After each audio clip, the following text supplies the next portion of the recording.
Epilogue. "Well," Morrow Seer said, "so that didn't go as planned." "You neglected to mention a few things," said Blister calmly, "such as the fact that your 5 dragonettes are remarkably annoying." She draped her barbed tail pointedly over her talons and folded her wings back. "Yes," said the Nightwing. "True, but you might have tried to be a little less sinister at them." He stared down at the charred ruins of the summer palace. Fires were still smoldering on a few floors of the pavilion. 3 days after the battle, nothing remained but smoke and corpses. At least Webbs is dead," he said. "Should be by now," she answered, flipping her tail up and down. "Queen Coral survived?" he asked. "And both her brats as well," said Blister. "It wouldn't be convenient for me if she died." She bared her teeth and hissed softly. "Of course, now she's hiding in her deep palace where I can't get to her, and she insists that my secret weapon will be no use to me for years still. She's gotten all squeamish about Animus powers since finding out about her first daughter. Like she'd rather waste that little one's magic just to keep her from turning homicidal." Blister sighed a small burst of flame. "It's not been my favorite week of war."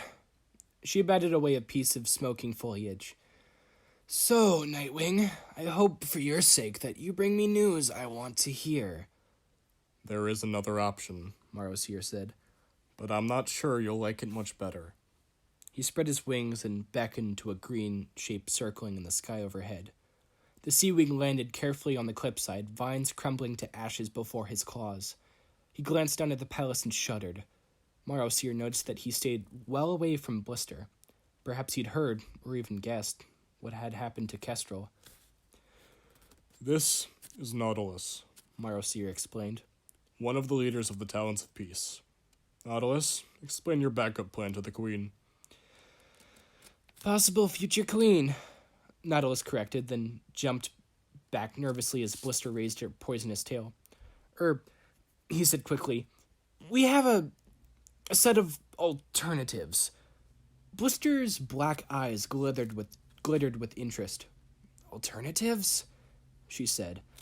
"Really? My. I had no idea the Talons of Peace could be so devious." Nautilus frowned. "We prefer to think of it as planning for every contingency," he said.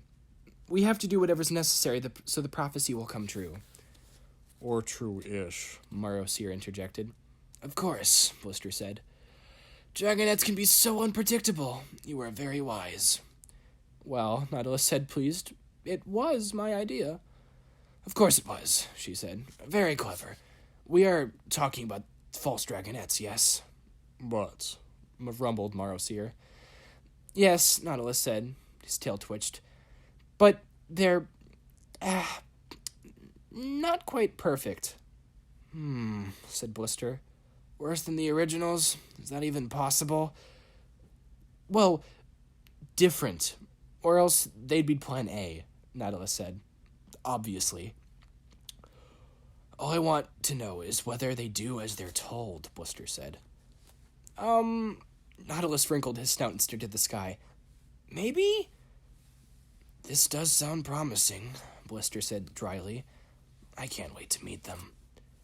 Perhaps we can take the best option for each group," Morrow Seer said. "Kill the Rainwing, obviously. We can probably work with the original Mudwing." "Your Nightwing is useless," Blister said. "Worst traitor I've ever seen." Morrow Seer shook his head. "That is very disappointing. We don't often kill off our dragonettes, but," he sighed, "if we must." Said Nautilus, "you might want to meet our other option first. I mean, not to interfere, just a suggestion." "And we'll definitely kill the sea wing," Blister snarled. Nautilus flapped his wings, backing away in a hurry. "Not you," she said impatiently. "Well, not right now." "I thought Tsunami had some potential," Seer muttered.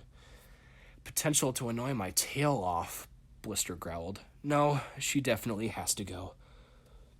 We have dragons working on it as we speak, Seer promised. Recruiting assassins is surprisingly easy in the middle of a war.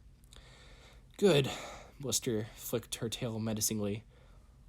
Those dragonettes need to know they're not as valuable as they think they are. Anyone can be replaced. She smiled with her teeth. After all, there's more than one way to fulfill a prophecy.